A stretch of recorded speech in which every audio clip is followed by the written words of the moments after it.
Donc là, je vais vous montrer comment enrucher un paquet d'abeilles dans une ruche varée.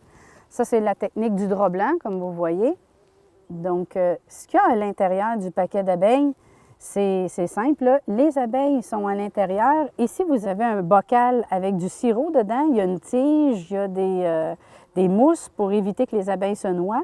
Donc ça, c'est juste pour... c'est un peu de sirop pendant le transport. C'est pas grand-chose, mais c'est important de leur donner à manger quand même pour quelques heures. Et la reine, elle est ici. On va la voir plus tard. Elle est accrochée à l'intérieur. Elle est vraiment à l'intérieur du paquet d'abeilles. Donc, ce que je vais faire, là, on a modifié un peu le paquet d'abeilles standard. OK? On a tout simplement à tirer sur le cordon. Et là, ça va ouvrir la boîte. On va prendre les abeilles, puis on va les secouer, mais très délicatement. Il ne faut surtout pas, à cause du sirop, il ne faut surtout pas brasser la boîte ou encore pire, la renverser, parce que là, il va y avoir du sirop partout sur les abeilles. Donc, il faut tout simplement ouvrir et secouer un coup léger. Les abeilles, en libérant la reine, les abeilles vont entrer à l'intérieur pour la suivre, il n'y a pas de problème. Donc, on tire la languette.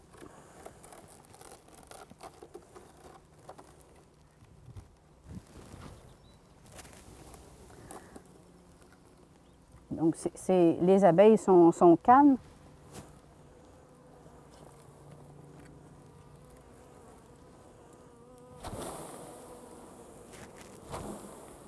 Donc, on les secoue juste assez, en fait, pour pouvoir ouvrir ici, ouvrir le petit capuchon.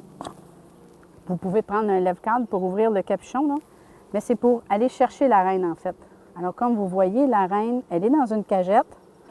Comme c'est la mère de toutes les abeilles, on peut la libérer. Celle-là, on peut la libérer. Mais ce n'est pas toujours le cas. Quelquefois, les abeilles viennent d'une ruche, puis la reine vient d'une autre ruche chez certains producteurs. Alors, faites attention, là, dans les paquets qui viennent d'Australie, etc. La reine est rarement la mère de toutes les abeilles.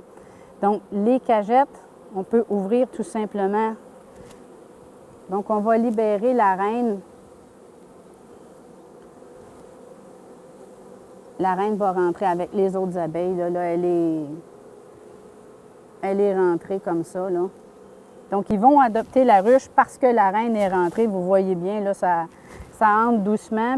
Alors, cette opération-là, on va la faire en fin de journée. Comme ça, là, les abeilles n'ont pas de raison là, de partir ailleurs. Donc, ils ont adopté la ruche et ils vont rester là pour la nuit. Donc, ça va commencer à bâtir. Alors, à l'intérieur d'une ruche varée comme celle-là, c'est sûr que là, il va falloir les nourrir un petit peu, ces abeilles-là, pour stimuler la construction des cadres. Alors, quand on a mis nos abeilles, on les a mis dans une ruche varée à 3 étages. Hubert Pilon de chez Rebel Bees me dit que c'est la meilleure façon de procéder, là. C'est avec 3 étages. Alors, de quoi ça a l'air? On a le toit, une pièce de jute cirée ici, là, qui sert un peu d'entrecouvert. Puis on a une pièce qui est un peu tampon ici, là, avec, vous voyez, il y a comme des copeaux de bois, là, ça absorbe l'humidité, ça aide beaucoup pour l'aération, le contrôle de la température pour les abeilles. Les 2 derniers étages vont être vides au début. Les abeilles vont travailler, là, Donc, vous voyez, ici, les abeilles vont rentrer et ils vont commencer à bâtir, soit dans le 2e, soit dans le 1er. Ça va dépendre de où la reine va s'installer. Alors, voici de quoi ça a l'air à l'intérieur. Au début, les abeilles vont juste tout simplement s'acclimater. Donc, c'est sûr qu'une ruche varée, ce sont des cadres comme ça. La cire a été mise ici, là, juste pour indiquer aux abeilles où commencer à construire.